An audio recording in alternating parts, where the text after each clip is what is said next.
I never thought my own daughter would call me a thief. I was standing by the stove, waiting for the kettle to sing. Then the front door slammed. Hard. Enough to rattle the cheap picture frames on the hallway shelf. My son-in-law barged in, cheeks red and eyes sharp like a hawk circling weak prey. He held something small and wooden in his shaking hands. I knew that box. It was the family heirloom box, the one that held the emerald necklace, the piece that had been in our family for generations. The one I had kept in my care after my husband died, meant to pass on to my daughter one day when the time felt right. He brandished it like a weapon. "You thought you could just take this and run?" He spat, his voice high and breaking. I felt the blood drain from my face. My knees weakened. I tried to reach for the counter to steady myself. My daughter stormed in behind him, her hair wild, her eyes rimmed in red. She pointed at me with a shaking hand. "You're a liar," she screamed. "You were going to sell it behind our backs. You were going to rob your own family." I opened my mouth to speak, to explain, to beg her to remember who I was, but the words tangled in my throat like thorns. The kettle shrieked then, a high, desperate whistle that filled the room. None of us moved to turn it off. I looked at my daughter, my baby girl, the one I used to braid hair for before school, who used to crawl into my bed after nightmares, the daughter I carried in my arms when she had fevers. She stepped closer, her face contorted with a hatred I didn't know she was capable of. "Get out!" she screamed, spit flying. "You're no better than a common thief. You don't belong here anymore." The words echoed in my head, bouncing off every fragile place in me.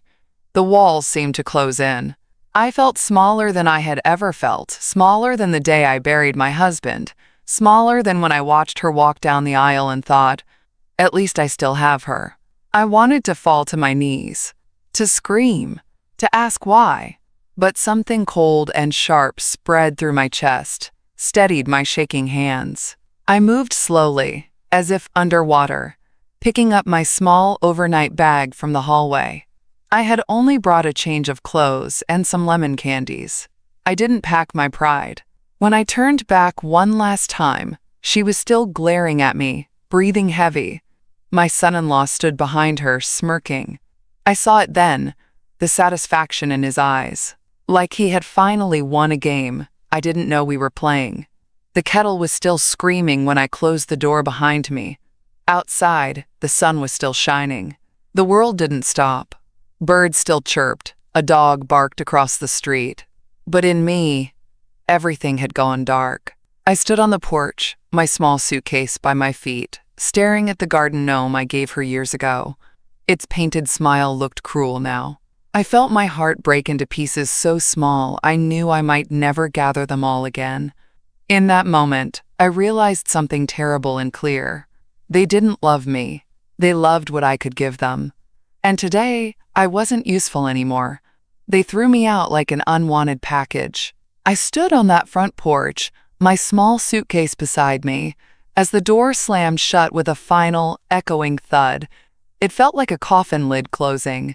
My fingers trembled on the handle. I kept expecting her to come running out, tears in her eyes, arms open, screaming, "Mama, I'm sorry." But there was only silence on the other side of that door. I turned slowly and looked at the neighborhood I used to help her choose. I remembered walking up and down this street with her when she first got married. She wanted a safe place for her future children. I had lent her half the down payment, told her I'd do anything so she could feel secure. Now the same neat lawns and trimmed hedges watched me like cold spectators. A curtain twitched across the street. Someone was watching. I imagined them whispering, "That's her mother, the one who got thrown out. Must have done something terrible." I wanted to scream that I was innocent, that I had never taken anything from them, except their cruelty. But my voice got stuck in my throat, thick as wet cement. I felt the sting of sweat down my spine despite the morning breeze. I couldn't move at first. I stood there, rooted, replaying her words. "Old witch. Thief. Get out." When my legs finally worked again, I stepped off the porch and onto the walkway. Each step felt like walking on broken glass. My eyes darted back one last time, hoping, some desperate, pathetic part of me hoping, She'd burst out, call it all a mistake. Nothing. I reached the sidewalk and felt like I might collapse. A couple walked past, the man's hand protectively resting on the woman's lower back. They didn't look at me, but I felt their avoidance like a slap. I pulled my phone out of my purse, my fingers numb. There were no missed calls, no messages from her. Just the last photo she'd sent me a month ago, her new haircut. I had texted back, beautiful as always, darling. I didn't know where to go. I didn't want to call anyone. My pride, my damn pride, kept whispering, don't let them see you like this. Don't let them see you small. I thought of Marjorie, my oldest friend. Her voice in my mind, steady and warm. You always have a place here, honey. Always. I called her number. My voice cracked when she answered. I don't even remember what I said, only that she told me to come right over, no questions. I looked at my daughter's house one last time, every window now a pair of accusing eyes. I turned away. With every step toward the bus stop, my heart got heavier. My daughter had chosen him over me. My breath came in shallow gasps. My knees threatened to give. But underneath all the shock and shame, there was a new, quiet voice, one I hadn't heard in years. You are not done yet. You are not finished. You are not only a mother. You are you. As I waited for the bus, suitcase at my feet, I let that thought curl inside me like a small flame in the dark. After leaving her house, I stayed at Marjorie's place. She took me in without a second thought, just like she always promised she would. I slept in her guest room, the one with the faded floral quilt and the old rocking chair in the corner. The air smelled like lavender sachets and lemon polish. Safe, quiet, but no amount of safety could hush my mind. The first night, I lay awake staring at the ceiling fan, listening to it whir and click like an old heartbeat. Every time I closed my eyes, I saw my daughter's face twisted in anger, heard her voice shrieking that word, thief. I kept turning over the moment in my head. The jewelry box, the necklace, the accusation. It didn't make sense. I never took anything. I would never. But the way they looked at me, so certain, so hungry to believe the worst, that's what hurt the most. I replayed it again and again, like some cruel play I didn't audition for. My mind kept stuttering over the same questions. How did he get that necklace? Why did they believe him so quickly? Marjorie finally sat across from me, her hand landing on mine. Her eyes searched my face, looking for the woman she knew. You didn't do it, she said. Not a question. A fact. I looked up at her, my vision blurring. I opened my mouth to speak, but nothing came. My throat was thick, with all the words I hadn't been allowed to say. I know you, Mary, she continued, her voice low but firm. That girl of yours, she's lost, but you're not. You hear me? I nodded, but the movement felt too heavy. Later that afternoon, I wandered into the guest room and opened my suitcase. The lemon candies spilled into the corner pocket. I picked one up and held it, feeling the smallness of it, the sweetness that used to mean comfort. That's when it hit me. The necklace had always been in my jewelry box. My private one, the one in my bedroom at my daughter's house. The room I had started locking after the neighbor's son broke in a few years back. I remembered my son-in-law coming in one afternoon to fix the radiator. I remembered the odd questions about whether I still kept old junk in that box. That's when it all clicked. He had sabotaged me after months of pressuring me to add him to the title deeds. The realization sent a cold shiver down my back. He planned this. It wasn't a heat-of-the-moment accusation. He set me up. I felt something sharp and electric rise in my chest. Not anger. Not yet. Something closer to resolve. I set the lemon candy down carefully on the bedside table. I knew then that I wasn't just going to cry this away. I was going to find out the truth. And when I did, they would see me. All of me. I barely slept that night. My mind ran in frantic loops. The jewelry box, his smirk, her screaming. Every time I closed my eyes, I saw her face, twisted with betrayal that wasn't mine to carry. The next morning, Marjorie found me at the kitchen table before dawn. My tea had gone cold, my hands wrapped tight around the mug, like it might anchor me to the world. She sat across from me and placed her warm, steady hand over mine. "We have to do something," she said, her voice low but certain. "You can't let them do this to you." My lip trembled. "What can I do?" "They've already decided. They told everyone." Then she paused, her dish towel balled in her hands. "Mary," she said carefully, "didn't you have that little camera in your bedroom after that neighbor boy broke in?" I looked up sharply. The camera. I had nearly forgotten. My mind tumbled backward. The technician, a kind young man with gentle eyes, who had insisted on installing it just in case, who'd handed me a folder of instructions I never fully understood. I felt my chest tighten. I had no idea how to access it now, not without help. Marjorie didn't even let me finish my sentence before she snatched her phone and started dialing. "You still have his number, right?" she asked, already rifling through my old purse until she found the card. The young man, Daniel, answered on the second ring. When Marjorie explained what we needed, he promised he'd come immediately. Less than an hour later, he stood at her kitchen table, setting up his laptop, his movements quick but gentle, like he was handling a wounded bird.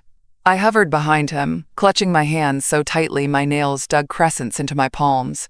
He pulled up the camera archive, clicking through dates and times. My breath caught when I saw that familiar figure appear on the screen. My son-in-law, sliding into my room with confident steps, opening my jewelry box, slipping the necklace into his pocket. I felt my knees buckle, and Marjorie was there, sliding a chair under me before I could hit the floor. Daniel turned, his eyes wide, horror written all over his young face. "Mrs. Turner," he said softly, "do you want me to save this to a file for you?" I nodded, my throat so tight I couldn't force words out. He worked quickly, transferring the footage to a small thumb drive and even printing still images, each one a frozen betrayal. When he finished, he handed me the drive as if it were something sacred. I looked at it in my palm, so small and light, but I knew it weighed more than anything else I had carried these past weeks. Marjorie rested her hand on my shoulder, firm and steady. "Now you have the truth," she whispered. I closed my fingers around the drive.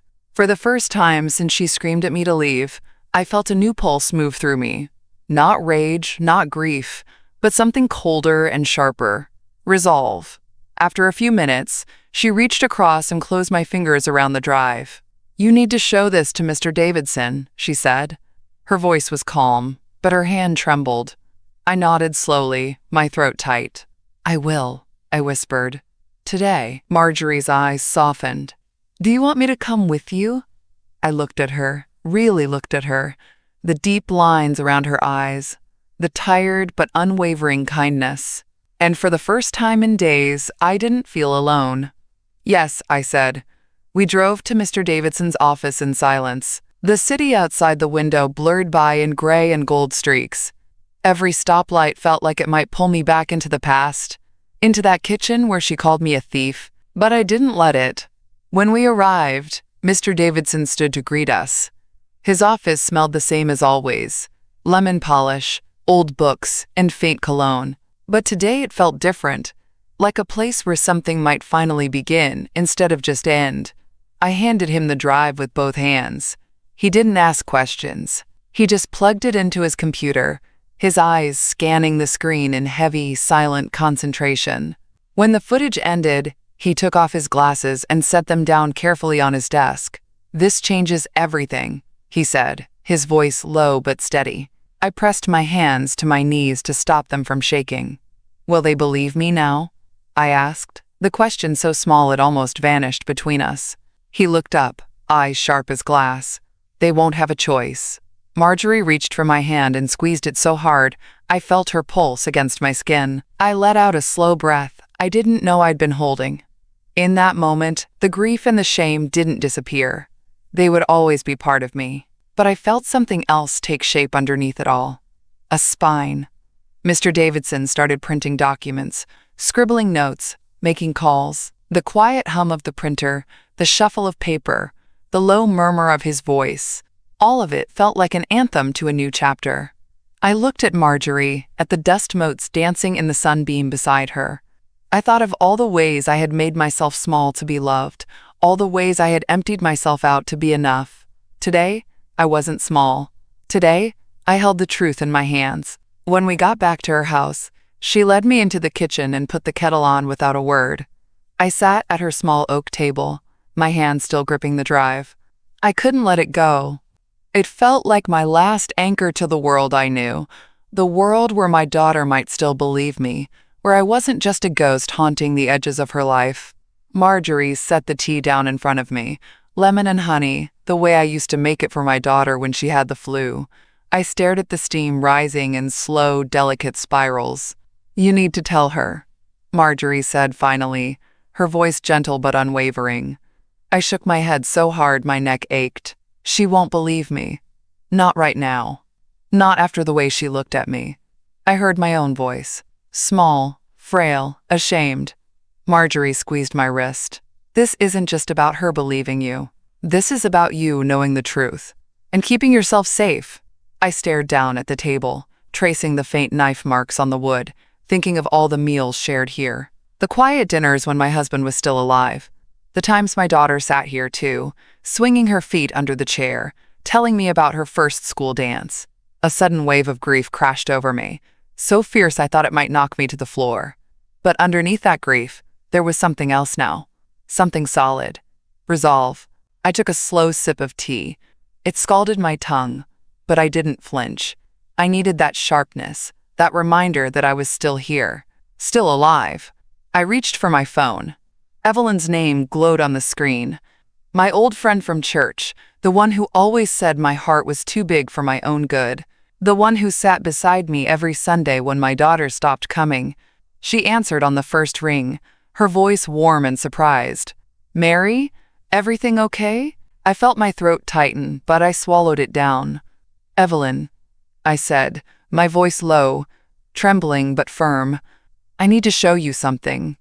And I need you to tell me the truth, no matter how much it hurts." There was a pause. Then that old, steady voice, "I'll come right over." I hung up and slid the thumb drive across the table toward Marjorie. She looked at it, then at me, her eyes shining with pride and fear all at once. I wasn't a thief. I wasn't crazy. I wasn't an old woman to be shoved aside and erased. I was about to prove it. And for the first time in what felt like years, I felt the air fill my lungs all the way. I watched the clock tick painfully slow as I waited for Evelyn. Every minute felt like a small eternity, a little pocket of silence that pressed harder and harder on my ribs. When the doorbell finally rang, I nearly jumped out of my skin. Marjorie opened the door before I could stand, and there was Evelyn, in her sensible beige coat, hair pinned back neatly, eyes soft but sharp as always. She stepped inside and looked at me for a long moment. Not at my clothes, or my hands, or the tears that probably still stained my cheeks. Right at me. "Oh, Mary," she whispered, stepping forward and wrapping me in the kind of hug only a lifelong friend can give. Her arms were firm, certain. She smelled like powder and old roses. When she pulled back, she didn't ask me what happened. She just looked at the thumb drive on the table. "Show me," she said. We sat at Marjorie's little kitchen table, the same one where I'd just sat with my tea hours earlier. Marjorie plugged the drive into her laptop, and Evelyn leaned in, her glasses sliding down her nose. The footage started. I kept my eyes on Evelyn's face, not the screen. I didn't need to see it again. I had already memorized every cruel second. I watched as her expression shifted. First confusion, then shock. Her hand flew to her mouth, her fingers trembling. When my son-in-law slipped the necklace into his pocket, her eyes filled with tears. When the video ended, she closed the laptop with a sharp snap. She sat there in silence, her breath ragged. Then she looked up at me. "You didn't do it," she said. "You never would." Her voice broke on the last word. I pressed my hands flat on the table to stop them from shaking. "Do you really believe me?" I asked, even though I hated how small my voice sounded. Evelyn reached across the table and grabbed my hands, squeezing them so tight it almost hurt. "I know you," she said, her voice low and fierce. I've known you for 40 years. I've seen you give your last $20 to strangers at the food pantry. I've seen you mend torn hymn books when no one else would bother. You would never steal from anyone, let alone your own daughter. The dam inside me finally broke. My shoulders shook. I felt Marjorie's hand on my back, Evelyn's hand still gripping mine. For a moment, I just let it all come out. The grief, the betrayal, the shame that wasn't even mine to carry. When I finally caught my breath, Evelyn wiped her eyes and straightened her spine. Her eyes turned sharp again. "What do you plan to do with this?" she asked. I shook my head slowly. "I don't know yet. Part of me still hopes. Maybe she didn't know. Maybe he tricked her too." Evelyn gave me a long, hard look. Then she said, "I will stand with you, Mary. In court, at church, in front of every neighbor who dares whisper otherwise. I'll testify to your character, whatever you need." Her words hit something deep inside me. I felt something warm and painful spread through my chest. I wasn't alone. I looked down at our hands, hers strong and warm over mine, and felt a small ember start to glow inside me. They thought they had destroyed me. They thought I would disappear quietly. But they forgot something important.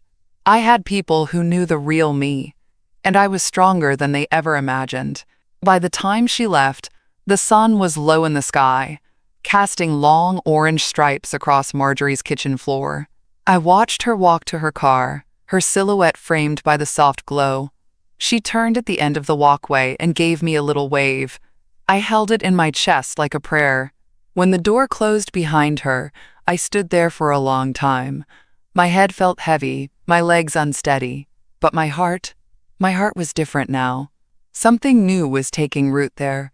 I turned to Marjorie. "I need to go back to Mr. Davidson tomorrow," I said. My voice was low, but it didn't tremble. "I want to file a report. Officially." Marjorie's eyes widened, but she nodded. "Good. You can't let them smear your name like this." That night, I sat up alone in the guest room. I took out an old notebook I used to keep for grocery lists and started writing everything down. Every comment he'd made about my jewelry, the questions he asked about my room, the way my daughter had started pulling away months before. Every small memory I had brushed aside because I didn't want to believe she would ever turn on me. I wrote until my hand cramped, until the words blurred on the page. But I didn't stop. I needed this record. For me, for my sanity, for the woman I used to be before all this. At some point, Marjorie knocked softly and peeked in. "You need to rest," she whispered. I looked up at her and forced a small smile. "I will, soon." When I finally put the pen down, I felt an unexpected calm spread through me. A cold, sharp clarity. I was going to the police, and I was going to do it quietly. No calls to my daughter, no warning to that man who called himself my son-in-law. Let them keep thinking I was broken, confused, a frail old woman who wouldn't fight back. The next morning, I dressed carefully. Not the soft cardigans and elastic waist pants they liked to see me in. I wore my pressed navy slacks. The crisp white blouse my husband used to say made me look ready to take on the world. At Mr. Davidson's office, we filed the formal report. He submitted the footage as evidence. We also documented every gift and every transaction, every detail of my estate they had been eyeing like vultures. He looked at me across the big oak desk, his glasses perched low on his nose. "You understand, this might get ugly," he said, his voice gentle but firm. I took a slow breath and met his eyes. "It already is," I said. When I left his office, I stepped into the afternoon sun and felt it warm my face. For the first time since that day in her kitchen, I felt a piece of myself return, a piece that had been buried under years of guilt and self-doubt. I didn't run to them for approval. I didn't beg for understanding. I acted.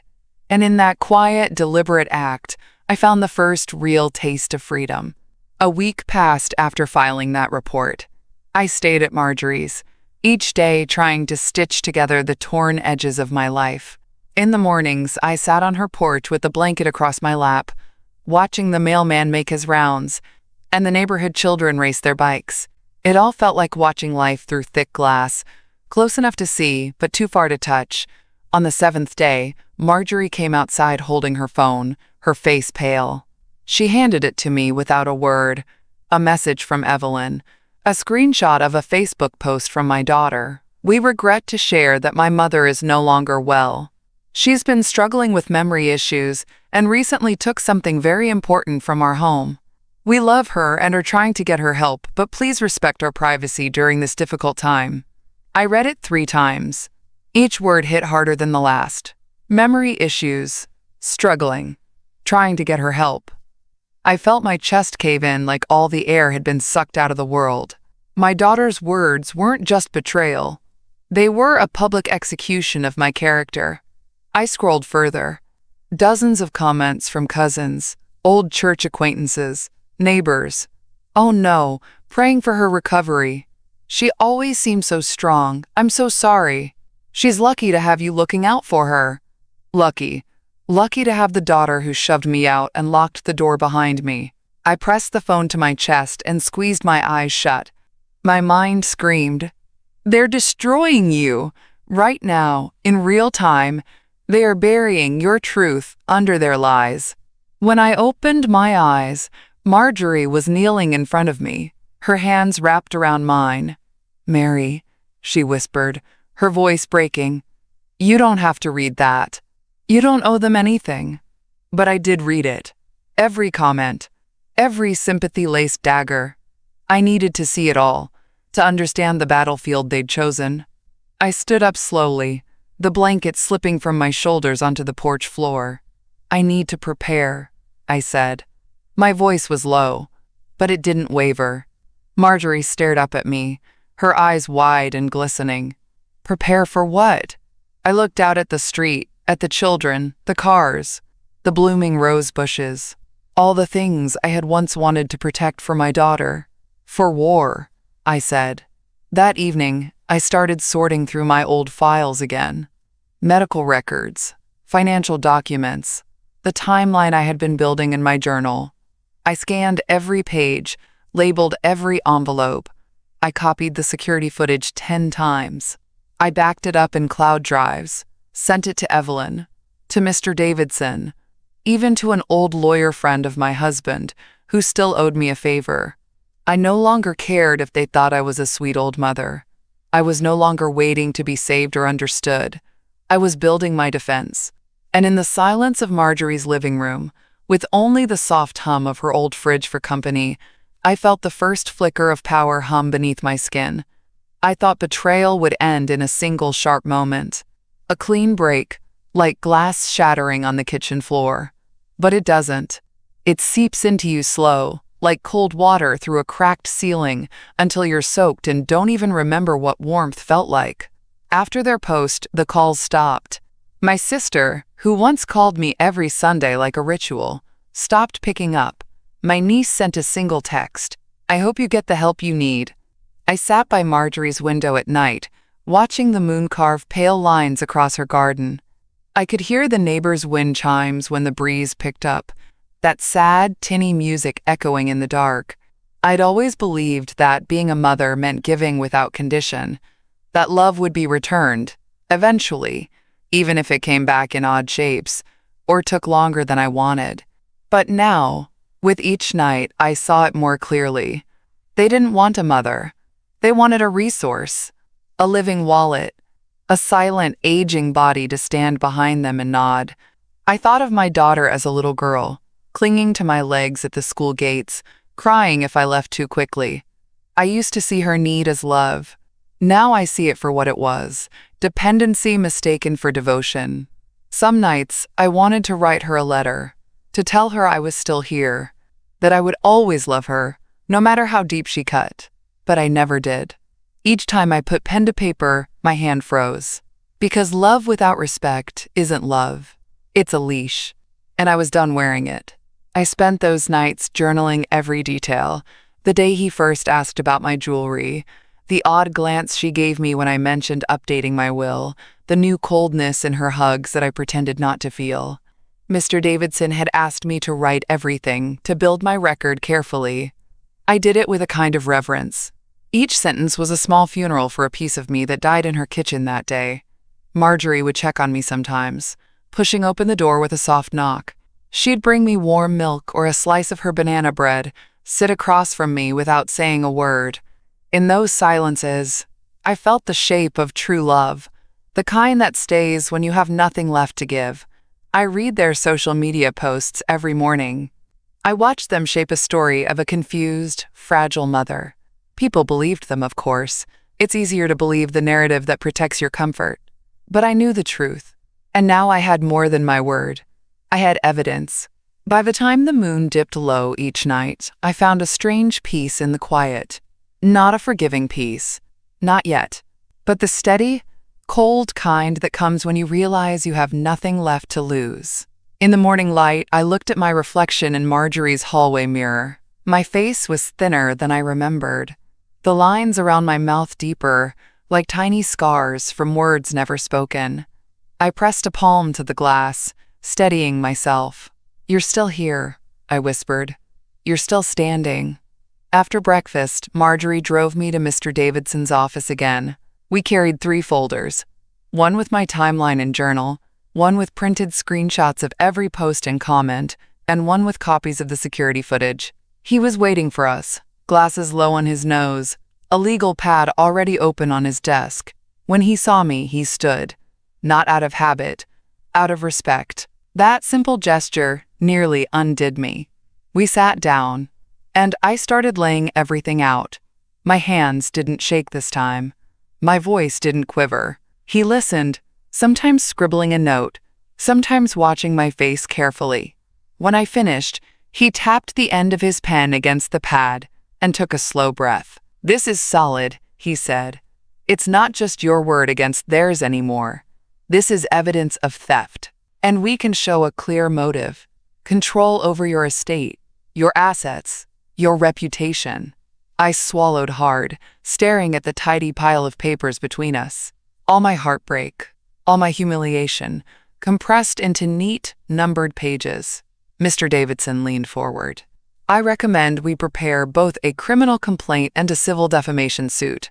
It's a 2-pronged approach. We hold him accountable for the theft, and we restore your good name in the eyes of the law." The words felt heavy and final. A part of me still wanted to run, to crawl back to the days when I believed a pot of soup and a patient conversation could fix anything. But that part was shrinking now, starved by their lies. I nodded. "Do it." My voice was quiet, but inside it roared. He smiled. Not a warm, comforting smile, a soldier's smile. "We'll start today. I'll issue subpoenas to the jewelry appraiser, get statements from Evelyn and Marjorie. We'll preserve all social media records before they can delete anything." Marjorie squeezed my shoulder from behind. I felt her nails dig slightly into my skin, reminding me I wasn't alone in this trench. On the way home, I stared out the car window. The city looked different, sharper, less forgiving. But for the first time in months, maybe years, I felt like I was moving forward on my own terms. That night, I sat at Marjorie's kitchen table under the humming yellow light and pulled out my old journal again.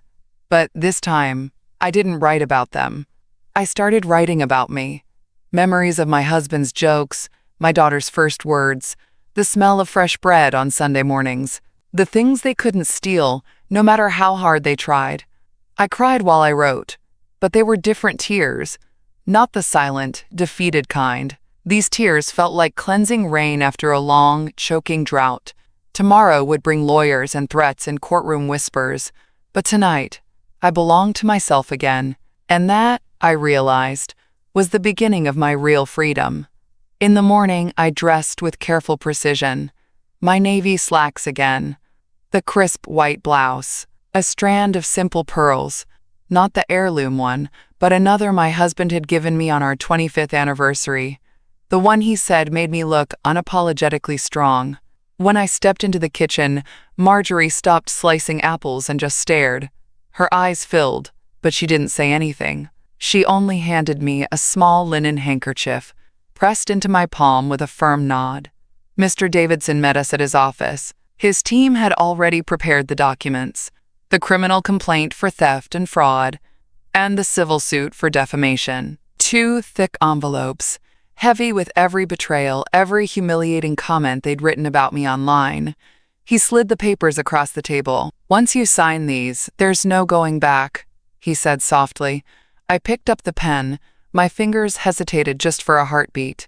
I thought of her tiny hand in mine on her first day of kindergarten, her breathless giggles on Christmas morning, the gentle weight of her sleeping on my chest as a baby.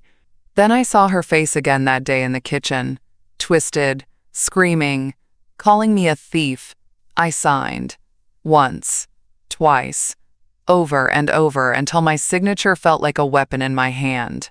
Mr. Davidson gathered the documents, tapping them into a neat stack. "They'll be served today at her house. I want you to stay here until I call. We don't want you anywhere near them right now." I nodded, my heart hammering so loud I could almost hear it echo in the walls. Hours passed like wet cement. Marjorie made tea, but I didn't drink it. I just held the cup, feeling the steam warm my fingers. Finally, Mr. Davidson called. His voice was calm, almost too calm. "It's done." They were served. I didn't ask how they reacted. I didn't need to. I could already picture it. The shock in her eyes, the collapse of his practiced lies. When I hung up, I pressed my forehead to the cool kitchen window. Outside, the sun was setting, splashing pink and gold across the sky. It looked almost too beautiful for a day like this. Marjorie stood behind me, silent. I could feel her waiting for me to say something, to fall apart, to scream. But I didn't. I felt hollow and alive at the same time, like a cave echoing with its first sound in years. I turned around slowly. "It's done," I said. She nodded once, her eyes shining with both sorrow and pride. In that moment, I realized something. I wasn't just fighting for my name. I was fighting for the part of me they thought they had snuffed out forever. The quiet woman who always forgave, who always gave, who shrank to fit the shape of other people's needs. She was gone. And the woman who remained? She would never beg to be let in again. 2 weeks later, I stepped into the courthouse. The air inside was cold, almost sterile. The walls lined with cheap beige paint that somehow felt smaller than the pain echoing in my chest. My heels clicked on the floor, each step a steady drumbeat. Marjorie walked beside me, her arm brushing mine. She didn't speak. She didn't need to. We sat in the front row, right behind Mr. Davidson's table. I clasped my hands in my lap so tightly, my knuckles turned white. I could feel my heart fluttering like a trapped bird, but underneath that panic, there was a steady thrum of something else. Readiness. When they walked in, I didn't look away. My daughter looked thinner than I remembered. Her eyes hollow, dark smudges under them like bruises she didn't know she wore. My son-in-law scanned the room with quick, darting eyes, the eyes of a man searching for a back door. I watched him realize there wasn't one. The judge called the session to order. Mr. Davidson stood, calm and unhurried, and began laying out my story, the theft, the footage, the smear campaign. Then he played the video. The room fell into a heavy, suffocating silence.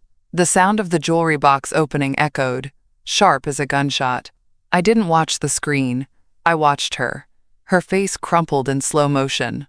I saw her lips part, her hand rising to her mouth, the tears springing up so fast she didn't have time to wipe them away. Beside her, my son-in-law went pale. He shifted in his seat, eyes flicking to the exits, to the judge, to the floor. His jaw twitched. When the footage ended, the judge looked over his glasses at them. "Do you have any defense to present?" My son-in-law stood up too quickly, his voice a shaky mess. It wasn't supposed to go this far," he stammered. His words tumbled over each other, a sad pile of rehearsed excuses and fractured lies. Then it came. The confession. Under oath, in front of everyone, he admitted it. That he had staged the theft, manipulated my daughter, twisted her grief and fears to make me look senile and unfit. That he wanted control. Over the house, my assets, her loyalty. My daughter crumpled into sobs beside him, her whole body folding in on itself like paper in rain. I sat frozen. No triumph, no relief, just a cold emptiness spreading in my bones. The judge banged his gavel and called for order, his voice echoing off the walls. The lawyers shuffled papers. The bailiff moved closer to the table, but all I could hear was her wailing. "I didn't know! I didn't know!" Marjorie slipped her hand into mine and squeezed. I hadn't even realized I was trembling. In that courtroom, under the harsh fluorescent lights and the smell of stale coffee, the truth finally stood naked. I felt no victory in that moment, only grief. Grief for the daughter I lost long before today. Grief for all the silent sacrifices I made that were twisted into weapons against me. But I also felt something else. The first breath of real freedom. The weight starting to lift, molecule by molecule. When they let him out of the courtroom, he didn't look at me, and I didn't look away. I stood there in the hall, the courtroom doors heavy and final behind me. Marjorie stayed at my side, her hand firm on my elbow. Then I heard it. The soft patter of feet, the sharp inhale. My daughter. She stumbled toward me, tears streaming down her face, her arms outstretched like a child afraid of the dark. "Mama, please," she sobbed, her voice splitting in the middle. "I didn't know. I swear I didn't know." She dropped to her knees on the cold tile floor, gripping my hands with shaking fingers. I felt her tears soak my skin, hot and desperate. For a moment, I wanted to reach for her hair like I used to when she scraped her knee, to pull her to my chest and promise her it would all be okay. But I didn't move. She pressed her forehead against my hands, her shoulders jerking with each broken cry. People passed by, some slowing to stare, others pretending not to see. She looked up at me, her face red and raw. "I thought you were losing your mind," she choked out. "He told me you needed help, that you were confused, that—" Her voice dissolved into a thin wail. I watched her. The daughter I once braided hair for every morning before school. The girl who held my hand so tight at the dentist's office. The woman who called me old witch with her eyes on fire. I saw it all in her face now. The betrayal, the guilt, the sudden aching clarity. She tried to pull me closer, but I stepped back. Her fingers slipped from mine. "You didn't ask," I whispered, my voice so quiet I wasn't sure it was mine. "You didn't look at me and see me. You just believed what was easier." She shook her head violently, her hair whipping around her shoulders. "Please, please forgive me. We can fix this." I took another step back. The hallway felt endless behind me, like a path I had never dared to walk until now. "Love without respect isn't love," I said. My voice didn't shake. It didn't rise. It just was. Her face crumpled again, and she collapsed onto her side, sobbing so loudly the echo clattered off the walls. I turned to Marjorie, whose eyes were wet but fierce. She gave a tiny nod, as if to say, "Go on. You can do it." I didn't look back. Not once. As I walked away, my daughter's cries grew fainter, swallowed by the sounds of the courthouse. Distant doors, low voices, the scrape of a bailiff's chair. With each step, I felt a piece of that old life peel away. The life where I begged to be seen. The life where I traded my dignity for scraps of conditional love. Now all that was left was me. And for the first time in my life, that felt like enough. In the days that followed, everything unraveled for them faster than I imagined. My son-in-law was arrested within a week. Fraud, defamation, theft. Words that used to feel like faraway courtroom jargon were now stamped in black ink on his life. I watched it all from Marjorie's living room. We sat side by side on her old floral sofa, the local news buzzing faintly from her small TV. The reporter's voice was steady, matter-of-fact, but every word felt like a small, quiet thunderclap. David Carter, local contractor, is facing multiple charges related to financial misconduct and elder mistreatment. Marjorie kept glancing at me, searching for any sign of satisfaction on my face, but I didn't feel triumphant. I felt still, like a lake after a storm. My daughter? She vanished into her own private exile. The family she'd weaponized against me now turned against her. Shame and pity mixing into something heavy and suffocating. Cousins who once left cheerful comments on her photos now posted vague Bible verses about betrayal and sin. Neighbors started closing doors faster when she walked by. She called a few times. I never answered. I listened to her voicemails. Each one a messy knot of apologies, sobs, bargaining. I saved them, not out of cruelty, but as proof to myself that I wasn't imagining the shift. At church, people approached me cautiously. Soft apologies, hesitant hugs, stuttering offers to bring casseroles. I declined them all. I didn't need comfort food or whispered pity. I had already survived the worst betrayal a mother can feel, to be discarded, rewritten into a villain, and left to rot alone. Now, I was no one's silent matriarch, no one's unguarded ATM. Marjorie and Evelyn stood by me through every quiet, tense gathering, every Sunday service, every awkward grocery store encounter. Their loyalty shone brighter now, stripped of pleasantries and small talk. I started noticing small things again. The warmth of my tea mug in the morning, the weight of my knitting needles in my hands, the way the sparrows gathered on Marjorie's fence. Life's smallest details felt like gifts I had ignored too long. In the quiet of the evenings, I sat on Marjorie's porch with my journal in my lap. I wrote not about them, but about me. My joys, my losses, my hard-won lessons. I realized then, all those years I thought I was building a future for my family. I was really giving them a map to my vulnerabilities. Now, finally, I was charting my own map. My daughter and her husband had built their kingdom on my love and my money. When that foundation crumbled, they were left standing in their own dust. I felt sorry for her, in a way only a mother can. But pity and forgiveness are not the same. She chose her side, and I chose mine. Mine,